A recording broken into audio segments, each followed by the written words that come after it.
주님의 평화가 여러분 모두에게 함께 하시길 빕니다. 아멘. 예, 제가 대전 도안교회 오니까 굉장히 마음이 기쁘고 좋습니다. 제가 양 목사님과는 제가 유학 시절에 만났습니다. 제가 유학하고 있을 때 이민교회에서 청년대학부 제가 담당했었는데요. 그때 또 양 목사님 대학생으로 유학을 가가지고 교환학생으로 그 청년대학부 참석했습니다. 거기서 제가 저 학생은 꼭 목회자가 됐으면 좋겠다 이렇게 마음 먹었는데 목회자가 됐습니다. 그때 뵐 때 정말 좋은 목회자가 되겠다. 그리고 굉장히 신실했고 그리고 실력도 대단히 좋았습니다. 그래서 많은 기대를 갖게 됐습니다. 오늘 이 대전 도안교회 하나님의 영광이 이전에 가득하길 원합니다. 더욱더 더 풍성하게 하나님의 임재가 충만해서 이곳에서 흘러나오는 생수의 강물이 이 대전 전부뿐만 아니라 한반도와 또 세계까지 흘러넘치기를 주님의 이름으로 축원합니다. 여러분 이곳에서 신앙생활 하시는 거 행복하시죠? 더욱 행복하시길 바랍니다. 오늘 말씀은 열어주시는 예수님이란 제목으로 말씀을 전가하고자 합니다. 저는 오늘 이 말씀을 통해서 여러분들이 예수님의 매력에 푹 빠졌으면 좋겠습니다. 예수님은 정말 매력 있으신 분이십니다. 송중기 이상으로 매력이 있으신 분입니다. 그 비교할 수가 없습니다. 정말 매력 있으신 분입니다. 오늘 이 말씀은 마가복음에만 자세히 기록되어 있습니다. 예수님께서 치유하신 이 마가복음의 사건 간단하게 언급되어 있는 곳이 마태복음에 언급되어 있습니다. 마태복음 15장 29절에서 31절에 보면 이렇게 기록되어 있습니다. 다리 저는 사람과 장애인과 맹인과 말 못하는 사람과 기타 여럿을 데리고 와서 예수의 발 앞에 앉힘에 고쳐주시니라고 기록되어 있습니다. 여기서 보면 말 못하는 사람으로 표현되어 있습니다. 바로 이 사람이 오늘 마가복음에서 말씀하고 있는 이 치유의 사건의 주인공입니다. 예수님께서는 이방인 지역을 다니시고 많은 치유의 사건을 일으키셨습니다. 특히 두로 지방에서 우리가 잘 알고 있는 수르보니게 여인의 딸을 치유하셨습니다. 그 딸은 흉악한 귀신 들렸었죠. 수르보니게 여인이 꿇어 엎드려서 개도 주인의 상에서 떨어지는 부스러기라도 먹습니다. 이런 고백을 하고 예수님께로부터 내 믿음이 정말 크도다라고 칭찬을 듣게 됩니다. 그래서 예수님이 치유하시죠. 그 사건이 있고 나셔서 이제 예수님이 시돈 지방으로 옮겨오십니다. 그리고 그것을 통과해서 갈릴리 호수에 이르게 되죠. 이 갈릴리 호수에 이르렀을 때 일련의 사람들이 한 사람을 데리고 옵니다. 이 사람도 이방인이었을 가능성이 대단히 높습니다. 그 데려온 사람이 어떤 사람이냐 하면 말 더듬은 자입니다. 말 더듬은 자라는 말은 헬라어로 모기라로스라는 말인데 이 말은 단지 말이 어눌하다라는 뜻이 아니라 거의 반벙어리이다라는 뜻입니다. 이 말이 헬라어인데 이 말의 의미로 쓰인 히브리어가 쓰인 성경 구절이 있습니다. 그게 바로 구약 성경 이사야서 35장 6절의 히브리어가 사용되었습니다. 35절의 6절 말씀은 이와 같습니다. 그때에 저는 자는 사슴같이 뛸 것이며 벙어리의 혀는 노래하리니 이는 광야에서 물이 솟겠고 사막에서 시내가 흐를 것입니다. 여기서 벙어리의 혀는 노래하리니 라고 할 때 이 벙어리가 같은 의미입니다. 벙어리의 혀가 풀려서 노래하게 된다는 겁니다. 벙어리의 혀가 풀려서 하나님을 찬양하게 된다는 것입니다. 바로 마가는 이 놀라운 이사야 예언자가 예언했던 이 놀라운 이스라엘의 구원의 역사가 인류의 구원의 역사가 바로 오늘 예수 그리스도에 의해서 성취되었음을 오늘 이 사건을 통해서 말해주고 있는 것입니다. 마가는 예수님이 구약의 예언을 성취하는 메시아임을 증거하고 있습니다. 여러분, 귀먹은 반벙어리, 이 사람이 겪는 큰 고통이 뭘까요? 듣지 못하고 말을 하지 못합니다. 그러면 가장 큰 고통이 소통의 문제입니다. 소통의 문제가 있으면 정상적인 인간관계 형성하기가 대단히 어렵습니다. 제가 도안교회 와서 또 한 가지 놀라는 게 뭐냐면 굉장히 젊은 교회다라는 그런 느낌이 많이 듭니다. 물론 연세 드신 분도 계시지만 전반적으로 굉장히 젊은 분들이 많으시고 느낌도 굉장히 젊고 활력이 있는 느낌입니다. 맞습니까? 물론 나이 많이 드신 분도 마음은 훨씬 젊으시죠? 그렇지요? 저도 요즘 나이가 조금 들어가니까 소통에 약간의 문제가 생기기도 합니다. 왜냐하면 이 말을 해야 되는데 정작 입에서 튀어나오는 말은 다른 말이 나오는 거죠. 이렇게 단어를 끄집어 와야 되는데 기억의 창고에서 생각하는 것과 끄집어 나온 단어가 다르게 되는 거죠. 가령 예를 들자면 여보, 세탁기에서 사과 하나만 빼다 줘, 이렇게 얘기합니다. 여러분 안 웃으시는 거 보니까 여러분은 그런 경우가 없으신 모양이에요. 그러면 제 아내가 그 얘기를 듣고 저에게 얘기합니다. 아니 무슨 세탁기에 사과가 있어, 냉장고에 있지, 이렇게 얘기하죠. 그럼 저는 뭐라고 주장하냐면 내가 언제 세탁기라고 그랬어, 냉장고라고 그랬지, 이렇게 주장을 합니다. 그런데 이런 경우가 저에게만 있는 게 아니고 제 아내에게도 당연히 있죠. 그렇기 때문에 저와 제 아내는 서로 합의를 보았습니다. 서로 그렇게 말했다고 주장하면 그렇게 말한 것으로 인정하기로 합의를 봤어요. 그래서 제가 냉장고에서 꺼내달라고 말했다고 주장을 하니까 제가 한 말은 냉장고에서 꺼내달라고 한 말이 되게 된 것입니다.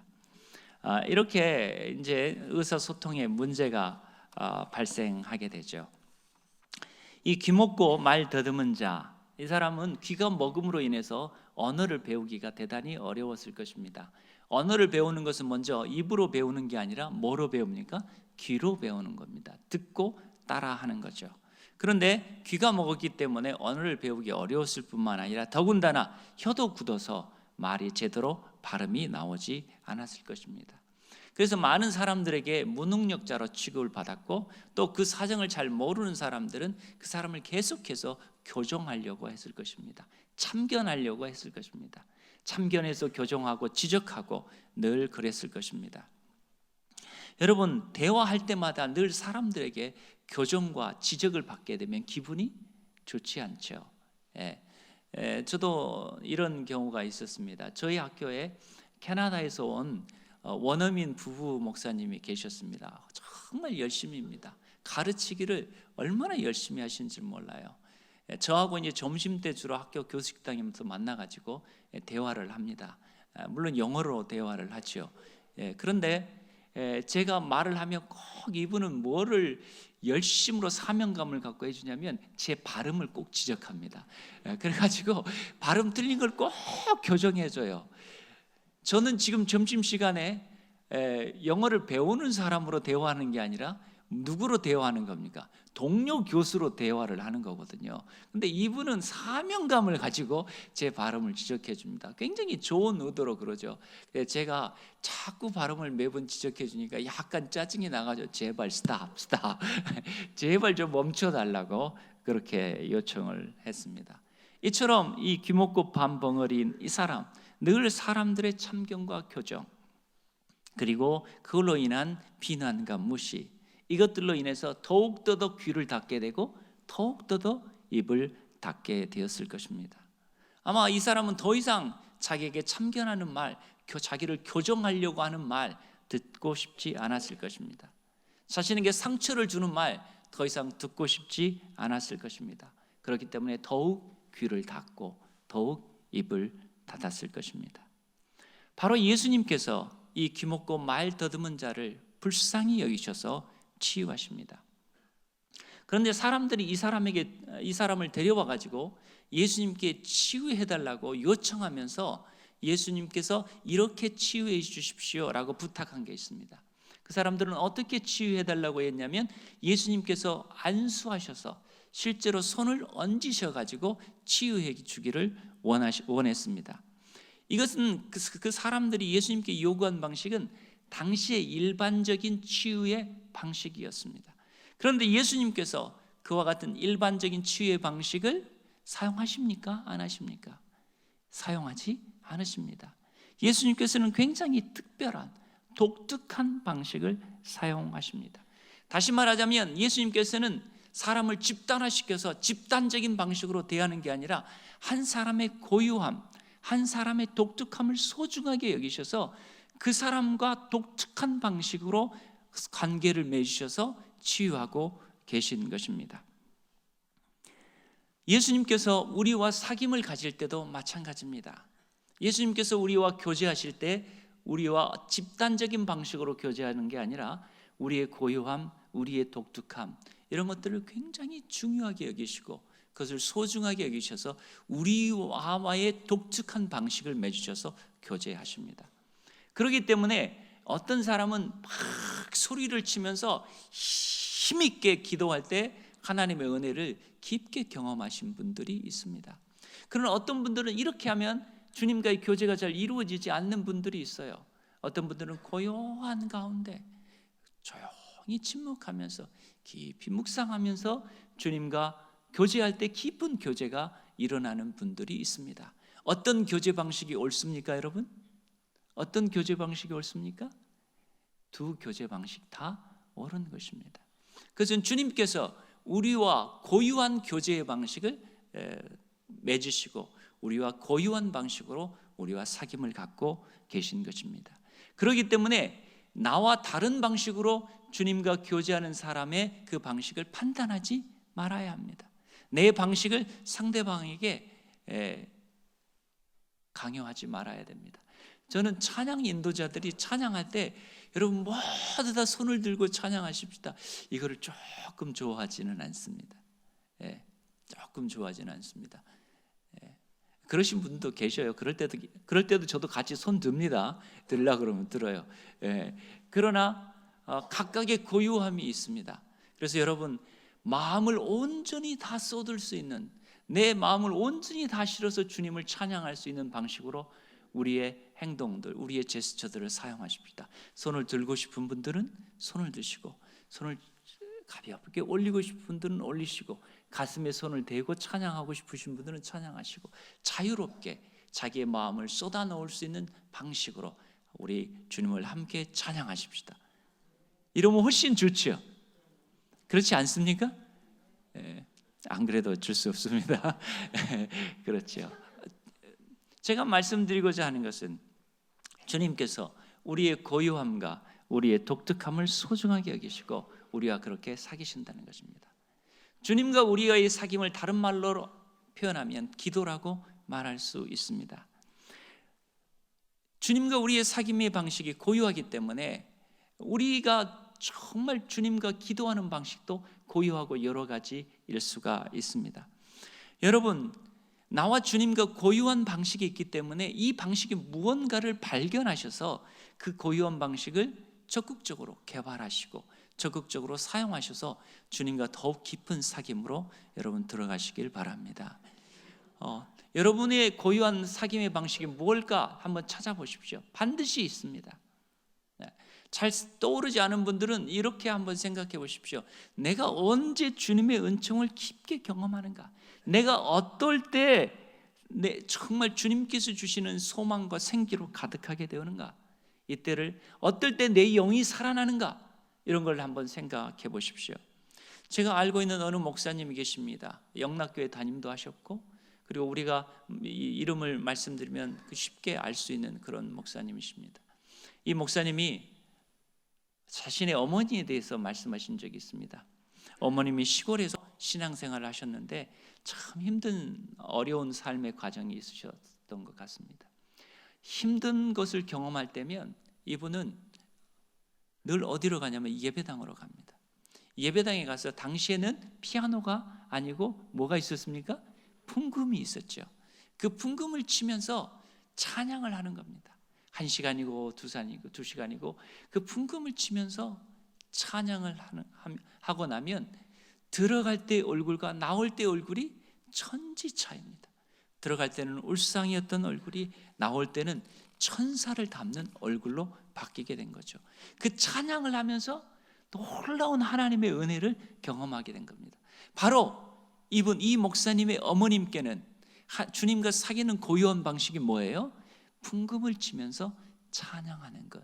이것이 주님과 사귀는 고유한 방식이었던 것입니다.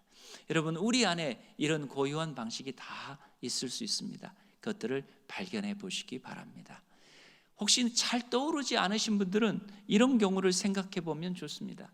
내가 언제 어느 시간에 가장 편안하고 가장 안정되고 나만 홀로 있을 수 있는 시간이 언제인가, 그 시간을 한번 떠올려 보십시오. 제가 교회에서 기도 세미나를 할 때 이런 질문을 가끔 해봅니다. 어느 시간대 가장 안정되고 편안하고 혼자 있을 수 있는 시간입니까? 제가 이렇게 여쭤봅니다. 그러면 그 중에 이제 전업주부이신 집사님들이 계셔요. 그분들이 뭐라고 대답하시냐면 아침에 막 챙겨가지고 남편 출근시키고 아이들도 다 챙겨서 학교 보내고 그러면 이제 혼자 남는다는 거죠. 혼자 남으면 커피를 탁 타가지고 소파에 앉는 거죠. 그래서 한 손에는 커피잔이, 그리고 다른 한 손에는 뭐가 들리겠습니까? 여러분 다 똑같이 말씀하시네요. 리모컨. 딱 TV 리모컨을 켜고 TV를 보면서 커피를 쫙 한 잔 마실 때가 가장 편안하다는 것입니다. 그때 한 손에는 커피를 들고 한 손에는 리모컨을 들지 말고 그때 누구를 초대합니까? 예수님을 초대하는 겁니다. 그 소파에 예수님을 초대하는 거예요. 예수님이 그곳에 계십니까? 안 계십니까? 우리와 늘 동행하십니다. 그곳에 계셔요. 예수님이 소파에 앉아 계신다고 생각하시고 내 하루 중에 있었던 일, 내 느낌들, 마음들, 내 안에 느껴졌던 모든 감정들, 그것들을 친구에게 말하듯이 예수님께 얘기해 보십시오. 그러면 그 시간이 놀라운 은혜의 시간이 되고 영적으로 충만해지는 시간이 될 겁니다. 물론 커피 한 잔을 더 타가지고 테이블 위에다가 이렇게 또 하나 놔두고 예수님도 커피 드십시오. 그러면서 대화해도 괜찮습니다. 물론 다른 사람이 볼 때 그렇게 하면 안 됩니다. 그건 좀 이상하다고, 정신과 치료를 받아야 된다고 할지 모릅니다. 그러나 예수님을 향해서 우리가 마음을 표현하고 예수님 우리와 함께 늘 동행하십니다. 그분과 깊은 사귐을 가질 수 있는 방식들, 내가 가장 편안한 시간에, 내가 가장 안정된 시간에 주님을 초대해 보십시오. 남성들은 자기가 산책할 때면 혼자 산책하시는 게 아니라 주님을 초대해서 같이 산책해 보십시오. 그리고 마음으로 주님이 동행하고 있다고 믿으면서 마음으로 자기 주님과 대화를 나눠보십시오. 그러면 놀라운 은총의 시간이 될 것입니다. 여러분, 나름대로 여러분이 갖는 고유한 주님과의 사귐의 방식들 발견해서 열심히 주님과 깊은 사귐을 가지시길 바랍니다. 이처럼 예수님께서는 이 귀먹고 반벙어리 된 이 사람을 6단계를 거쳐서 아주 고유한 방식으로 치유하십니다. 첫 번째 방식이 뭐였습니까? 예수님께서 이 사람을 무리에서 떼어서 다른 데로 홀로 데려가십니다. 그리고 이제는 사람들이 있는 게 아니라 누구만 있습니까? 그 사람과 예수님 단 둘이만 있습니다. 이 사람은 많은 사람들에게 비판과 참견을 받았습니다. 그래서 다른 사람들과 모든 관계를 단절했습니다. 이 사람에게는 안정되고 이 사람에게는 안전한 공간이 자기 홀로 있을 때였습니다.